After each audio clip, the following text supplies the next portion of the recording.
咁依家我喺邊度呢？我喺一個九龍區嘅私人樓宇，就面積有600尺左右，有4個人居住。咁我哋呢個單位呢，其實大部分跟翻原值呢，就設立咗3房2廁1廚1廳嘅。咁事不宜遲啦，我開始向大家介紹呢個單位啦。我由呢個客廳電視牆講起啦。咁我哋呢度首先做一幅電視牆啦。過去對面喺窗前面位置呢，我哋係要做一個平面嘅。目的係乜嘢呢？係貨戶主呢，佢擺放一啲風水嘅飾物。咁前面呢度係會有一張電動梳化。電動梳化隔離呢個櫃側呢，係有個貓門。咁我打一打開入邊俾觀眾望下先。入邊呢會有3層貓跳板。佢第一樣嘢可以通落去貓砂盤，同埋亦都其實可以穿過去埋呢個櫃隔離嘅。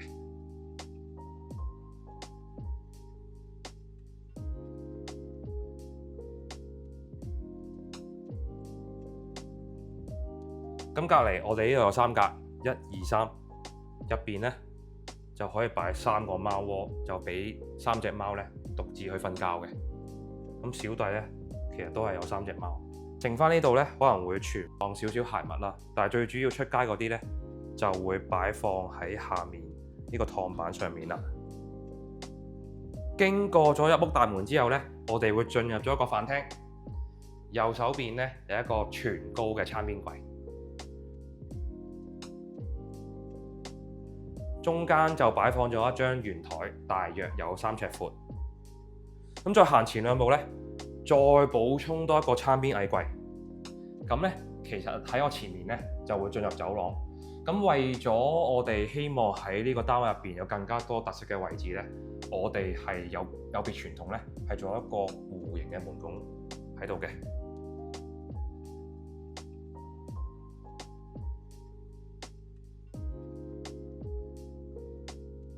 咁我哋呢，就係要化解呢個轉正嘅問題。咁所以呢，我哋今次嘅設計呢，係要做一個弧形嘅儲物櫃。咁呢，我長期一路做呢，就形容呢個櫃呢係叫做披薩櫃嘅，因為佢咁啱呢，就有個櫃呢就係會越收越窄，就去翻電視機個背脊。進入呢個單位走廊範圍呢，我哋喺呢邊牆身呢係做咗牆布嘅。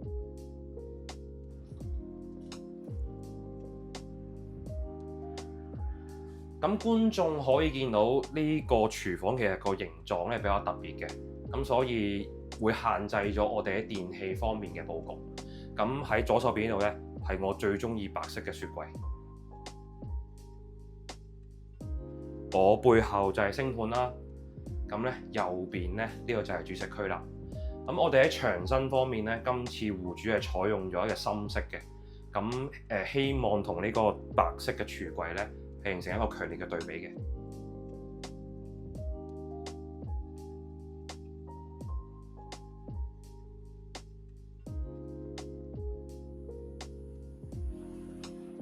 入到呢度咧，基本配套浴屏、座廁。咁咧，我哋做咗一個智能鏡櫃。另外，今次呢個廁所入邊咧，石英石同埋呢個洗手盆咧，係做咗體式嘅。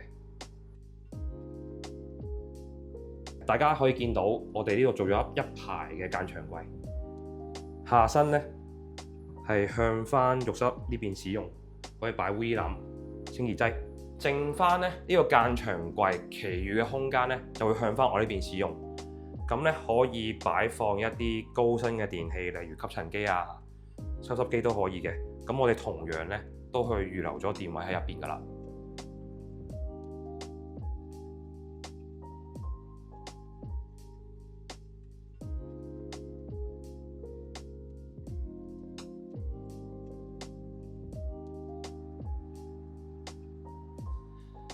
大家可以先望一望床頭嘅牆布，其實我哋喺頭房、中房咧就採用咗2隻唔同顏色嘅牆布嘅，目的咧係為咗增加翻房間嘅色彩啦。咁喺家私方面咧，我哋局部咧係採用咗木紋嘅，咁避免咧太多木紋咧，令到間房眼花繚亂啦。所以有一啲大型嘅櫃咧，我哋都係會用翻白色嘅。咁就係例如呢個窗台上揭嘅儲物櫃。咁剩翻咧，我哋喺一啲吊櫃嘅側身咧，都增加翻一啲 display 位置，咁可以俾小朋友咧佢擺放一啲心頭好嘅。去到走廊嘅尾段啦，大家咧可能會覺得條走廊係好 dry 嘅，但係其實咧我眼見嘅牆身咧係一個磁性嘅防火膠板，日後咧戶主佢可以咧用磁石去貼一啲佢去旅行嘅相片啊，就豐富翻成條走廊嘅。咁原則咧嗰個主人房入口其實喺呢度，咁我哋改咗喺右手邊。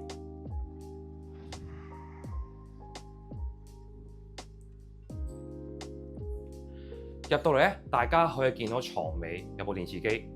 咁同樣啦，善用埋窗台嘅空間咧，我哋就有張書台。呢一邊咧係我哋做咗幅特色牆。咁同樣好似頭房、中房咁樣，我哋係希望喺房間入邊咧係俾多一隻顏色佢嘅。咁戶主呢度咧就會使用咗一隻灰色布紋嘅防火膠板。咁然後剩翻呢度咧就係一張5尺乘6尺嘅有牙床啦。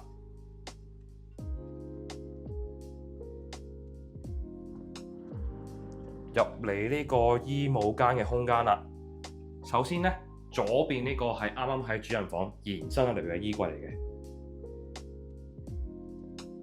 呢個空間其實每一幅牆咧都有功能性嘅。首先右手邊掛牆鏡、梳妝台，中間位置咧我哋做咗啲層板同埋空格櫃，主要係可以擺放一啲日常嘅用品。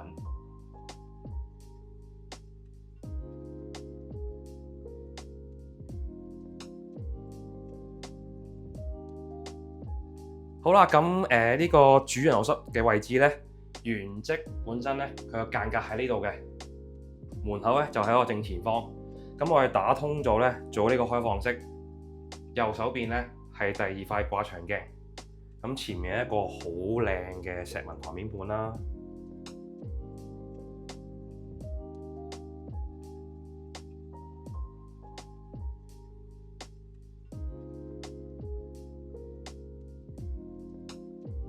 咁我褪後2步入嚟企缸啦。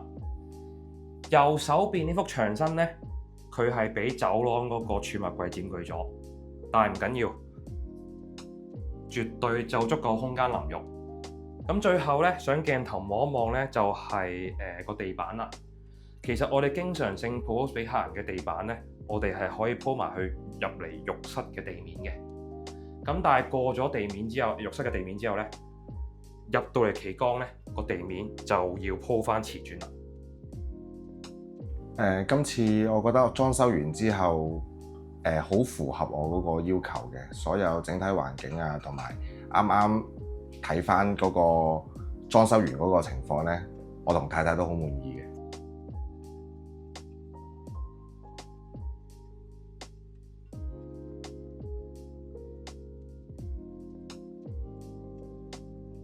今次裝修個體驗咧，其實係比預期中咧長少少嘅時間。咁同埋我哋同阿設計師，其實大家夾嗰個裝修嗰個情況，同埋裝修嗰個步驟啊，所有嘢咧，我覺得夾得都好流暢嘅。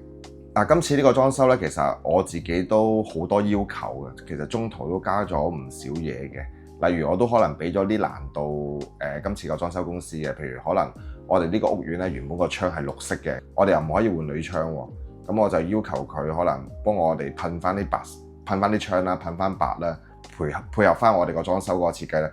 其實，但係最後得出嚟個效果或者設計師幫我哋做到嗰樣嘢咧，我覺得都係令到我滿意嘅。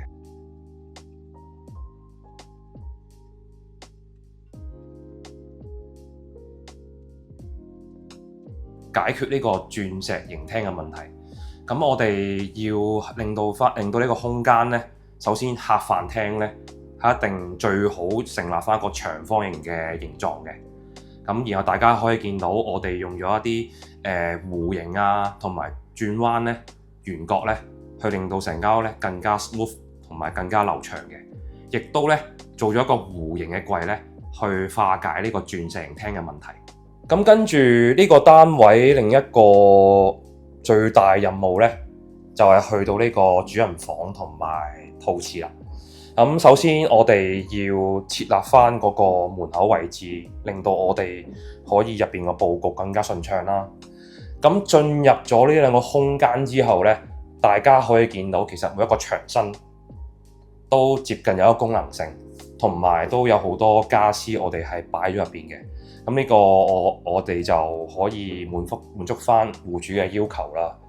咁繼而咧，其實我哋每件家私咧嗰個比例咧都要攞到啱啱好嘅，確保翻咧成個空間第一樣嘢就唔會有壓迫感，同埋咧啲通道係暢順嘅。